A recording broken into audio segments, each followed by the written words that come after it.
दोस्तों, आज हम फिर प्रस्तुत हैं एक नई कहानी लेकर जिसमें डर है, रोमांस है और रहस्य है। तो आइए दोस्तों शुरू करें।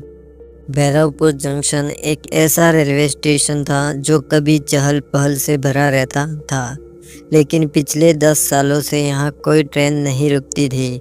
बस पटरियों पर कभी कभी मालगाड़ी या एक्सप्रेस ट्रेन तेजी से गुजर जाती थी, जैसे इस जगह से दूर रहने की कोशिश कर रही हो।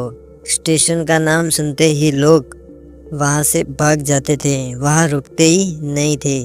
रात में तो बिल्कुल नहीं। गांव वालों का मानना था कि यह स्टेशन अशुभ है।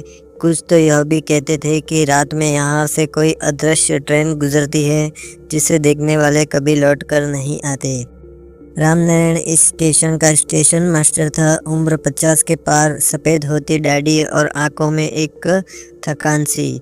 उसने इस वीरान स्टेशन पर कई रातें अकेले बिताई थी।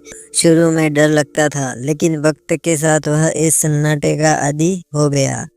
स्टेशन के चारों तरफ फैले जंगल से रात में जानवरों की आवाज़ें आती थी। उस दिन शाम को वह अपनी लकड़ी की मेज पर बैठा था, रेलवे रिकॉर्ड देख रहा था। तभी अचानक टेलीफोन की घंटी बजी। रेलवे हेडक्वार्टर से कॉल आया। उधर से ठंडी और सख्त आवाज़ आई, स्टेशन मास्टर राम नारायण, आज रात 2:15 पर एक स्पेशल ट्रेन आपके स्टेशन पर रुकेगी। सिग्नल ग्रीन रखना। राम नारायण चौंक गया। स्पेशल ट्रेन, वो भी भैरवपुर में। फोन कट गया। राम नारायण के मन में कई सवाल उठे। इस स्टेशन पर तो सालों से कोई ट्रेन नहीं आई, फिर अब अचानक ये ट्रेन कहाँ से आई? उसने मन को समझाया कि शायद कोई वीआईपी ट्रेन हो या मालगाड़ी, लेकिन भीतर ही भीतर उसे एक अजीब बेचैनी होने लगी। रात के करीब 1:30 बजे उसने सिग्नल ग्रीन किया। राम नारायण ने चारों ओर नज़र दौड़ाई। स्टेशन पूरी तरह खाली था। तभी बिना किसी के छुए स्टेशन के लाउड स्पीकर से एक अजीब सी आवाज़ हुई, यात्रियों कृपया सावधान, गाड़ी संख्या 999 भैरवपुर से गुजर रही है। सभी यात्री प्लेटफॉर्म से दूर रहे। रामनारायण के गले में सूखी लार उतर गई। उसने लाउड स्पीकर का स्विच चेक किया, वह ऑफ था। यह आवाज़ किसने की? उसने सोचा। कुछ ही देर में दूर से ट्रेन की सीटी सुनाई दी, लेकिन वह सीटी किसी पुरानी भाप इंजन की थी, धीमी, भारी और खिंची हुई। धुंध को चिरती हुई पीली रोशनी आगे बढ़ रही थी। कुछ ही पलों में वह ट्रेन सामने थी, एक पुरानी भाप वाली ट्रेन जिस पर 999 नंबर लिखा था। डिब्बों की पेंट उखड़ी हुई थी, लोहे पर जंग जमी थी और खिड़कियों पर काले पर्दे। रामनारायण की धड़कन तेज हो गई। वह सोच भी नहीं पा रहा था कि यह ट्रेन असली है या कोई भ्रम है। लेकिन जब ट्रेन धीरे धीरे प्लेटफॉर्म पर रुकी तो उसकी आंखें ठिठक गईं। डिब्बों में बैठे यात्री इंसान जैसे थे, लेकिन उनके चेहरे धुंधले थे। दरवाजे अपने आप खुल गए और उनमें से कुछ यात्री उतरने लगे। उनके कपड़े पुराने ज़माने के थे, 1950 के आसपास के। एक लंबा दुबला बुजुर्ग आगे बढ़ा और ठंडी मुस्कान के साथ बोला, टिकट चेक करो मास्टर, हम बहुत देर से इंतज़ार कर रहे हैं। रामनारायण पीछे हट गया। तुम लोग कौन हो? ये ट्रेन कहाँ से आई है? रामनारायण ने हटते हुए पूछा। बुजुर्ग ने धीमे स्वर में कहा, यह आखिरी स्टेशन की ट्रेन है और आज तुम्हारी बारी है। रामनारायण के कानों में बुजुर्ग की वह आवाज़ गूंज रही थी, आज तुम्हारी बारी है। उसने एक लंबी सांस ली और झटके से पीछे हटकर प्लेटफॉर्म के दूसरे छोर की तरफ दौड़ पड़ा। अचानक उसके सामने जैसे कोई अदृश्य दीवार आ गई हो। वह दीवार पार करने की कोशिश करता रहा तो लगता जैसे किसी बर्फीले शीशे से टकरा रहा हो। उसके हाथ उस पार नहीं जा रहे थे। सांसें तेज हो गई, माथे पर पसीना आ गया। उसने मुड़कर देखा तो वही अजीब यात्री अब भी प्लेटफॉर्म पर खड़ा था और हर कदम उसके करीब आते जा रहा था। सबसे आगे वही बुजुर्ग था। उसके पीछे एक औरत थी, लंबे बाल वाली, पुरानी साड़ी और चेहरे पर कोई भाव नहीं। उसके हाथ में एक पिंजरा था जिसमें कोई पक्षी नहीं बल्कि एक पुरानी जंग लगी सीटी पड़ी थी। रामनारायण की नज़र उस सीटी पर गई। अचानक उसे याद आया, उसके पिता भी रेलवे में थे और मरने से पहले उन्होंने एक किस्सा सुनाया था कि एक बार एक ट्रेन 999 आई थी जिसमें सफ़र करने वाले कभी वापस नहीं आते। उसके पिता ने कहा था उस ट्रेन की सीटी की आवाज़ में मौत का बुलावा होता है। तभी बुजुर्ग ने अपने हाथ का इशारा किया। प्लेटफॉर्म की लाइटें एक एक करके बुझने लगी। बस ट्रेन के डिब्बों की पीली रोशनी बची। धुंध गहरी होती गई और साथ में ही एक अजीब सी गंध फैलने लगी, जैसे सड़े हुए लोहे और गीली मिट्टी का मिश्रण हो।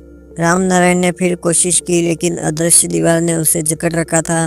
उसकी सांसों में ठंड भर गई, होठ नीले पड़ने लगे। तभी उस बुजुर्ग ने कहा, डर मत मास्टर, यह बस एक सफर है, हर यात्री को एक दिन चढ़ना ही है।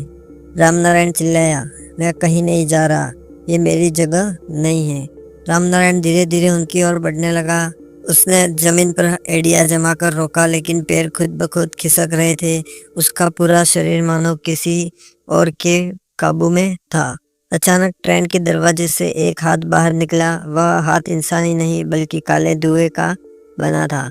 उसने रामनारायण का कंधा पकड़ा और एक झटके से उसे खींच लिया। वह गिरते गिरते डिब्बे के दरवाजे के पास जा पहुंचा। अंदर जाते ही उसका खून जम गया। डिब्बे में बैठे यात्री चुपचाप उसकी ओर देख रहे थे।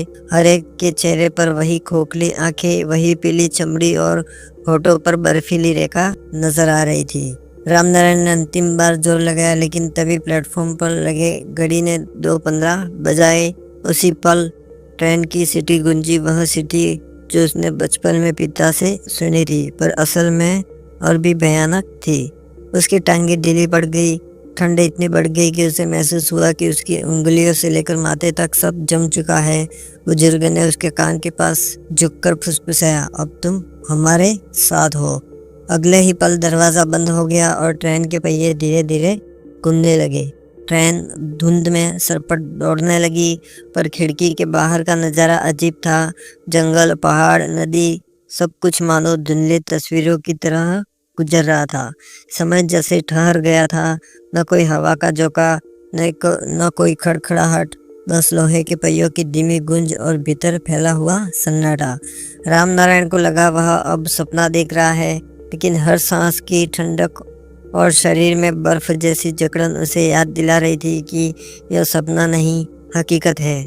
सामने बैठे यात्री बिना पलक झपकाए उसे घूर रहे थे। उनकी आंखों में सिर्फ खालीपन था, जिसे आत्मा कहीं और चली गई हो। तभी बगल वाली सीट पर बैठी वह लंबी बालों वाली औरत, जिसने पिंजरा पकड़ा था, धीरे से बोली, क्यों डर रहे हो? यहाँ दर्द नहीं होता, बस सफ़र होता है। रामनारायण ने कांपते होठों से पूछा, ये ट्रेन कहाँ जा रही है?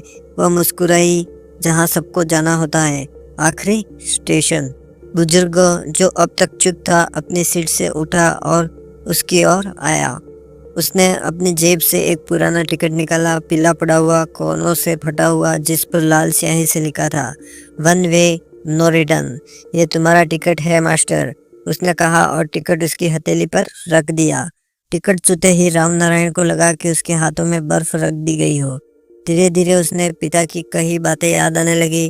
बचपन में पिता ने बताया था कि 999 कोई साधारण ट्रेन नहीं बल्कि उन लोगों के लिए है जिनका समय पूरा हो चुका है। यह ट्रेन हर साल कुछ चुनिंदा लोगों को उठाती है, उन्हें उस स्टेशन तक ले जाती है जहां से कोई वापस नहीं लौटता। लेकिन एक बात और थी, अगर कोई नया यात्री किसी पुराने यात्री की जगह ले ले तो पुराना यात्री मुक्त होकर लौट सकता है। रामनारायण ने कांपते दिल से चारों ओर देखा, क्या इन सबको भी किसी ने फंसाया था? तभी उसकी नज़र एक कोने में बैठे आदमी पर पड़ी। काला कोट, गर्दन पर गहरा निशान और आंखों में इंसानी डर। बाकी यात्रियों के विपरीत यह आदमी बेचैन था। उसने फुसफुसाकर कहा, तुम भी मेरी तरह फंसे हो, लेकिन एक रास्ता है, किसी और को चढ़ा दो, तुम बच सकते हो। रामनारायण को यह सुनकर घिन महसूस हुई। किसी और की जान लेकर मैं अपनी जान कैसे बचा सकता हूँ? उसने कहा। ट्रेन एक और स्टेशन के करीब पहुंच रही थी। धुंध हटते ही रामनारायण ने देखा, वह एक छोटा वीरान प्लेटफॉर्म था, ठीक बैरकपुर की तरह। वहाँ एक अकेला आदमी खड़ा था, युवा, साधारण कपड़ों में, हाथ में एक बैग। वह घबराकर चारों ओर देख रहा था, जैसे उसे भी बुलावा आया हो। ट्रेन धीरे धीरे रुकी, दरवाजा खुला और बुजुर्ग ने हाथ बढ़ाया। रामनारायण का दिल तेजी से धड़कने लगा। उसे मौका मिल सकता था, अगर वह उस युवक को खींचकर अपनी सीट पर बैठा दे तो शायद वह मुक्त हो जाए। उसके दिमाग में बिजली सी कौंधी, जीने की चाहत और सही गलत की लड़ाई। लेकिन तभी उसने युवक की आंखों में देखा। वो आंखें डर से भरी थी, बिल्कुल उसकी अपनी आंखों की तरह। रामनारायण ने गहरी सांस ली और धीमे से कहा, नहीं, मैं उसे नहीं खींचूंगा। अगर यह मेरा सफ़र है तो मैं ही इसे बुरा करूंगा। बुजुर्ग कुछ पल उसे घूरता रहा, फिर उसके होठों पर एक हल्की सी मुस्कान आई। बहादुर हो तुम, लेकिन बहादुरी की भी एक कीमत होती है। अगले ही पल दरवाज़ा बंद हो गया और ट्रेन फिर से चल पड़ी। रामनारायण ने खिड़की से देखा, वह युवक प्लेटफॉर्म पर अकेला खड़ा था और जैसे जैसे ट्रेन दूर जा रही थी उसका चेहरा धुंधला होता जा रहा था। ट्रेन अब अपने आखिरी सफर पर थी। जब ट्रेन वहां पहुंची तो रामनारायण ने देखा वहां कोई जगह नहीं, बल्कि अंधकार में तैरता हुआ एक विशाल दरवाजा था, जिसके ऊपर सुनहरे अक्षरों में लिखा था, बियॉन्ड द टाइम। जैसे ही ट्रेन वहां रुकी, यात्री एक एक कर उतरने लगे, बिना आवाज किए उस दरवाजे के भीतर जाने लगे। रामनारायण का नंबर आया। उसने एक पल के लिए पीछे मुड़कर देखा, सिर्फ खाली डिब्बे और उस कोने में जहां वह बेचैन आदमी बैठा था अब कोई नहीं था। उसकी जगह सिर्फ एक पुराना पीला टिकट पड़ा था, जिस पर अब उसका नाम लिखा हुआ था। उसने गहरी सांस ली और दरवाजे के भीतर कदम रख दिया। सुबह जब भैरवपुर स्टेशन के चौकीदार ने ड्यूटी शुरू की तो उसने प्लेटफॉर्म पर एक जंग लगी रेलवे सिटी पड़ी देखी। उस पर लिखा था 999 और रिकॉर्ड बुक में स्टेशन मास्टर रामनारायण का नाम नहीं था, उसकी जगह लिखा था वैकेंट। कहते हैं उस रात के बाद हर साल 10 अगस्त को 2:15 पर भैरवपुर जंक्शन पर वही ट्रेन फिर आती है और जो भी उसे देख लेता है वह अगले सफर का यात्री बन जाता है। तो दोस्तों, ये कहानी आपको कैसी लगी, जिसमें डर था, रहस्य था और रोमांच था? तो दोस्तों, ऐसी कहानियों के लिए हमारे चैनल को सब्सक्राइब करें, वीडियोस को लाइक करें और ज़्यादा से ज़्यादा शेयर करें। धन्यवाद।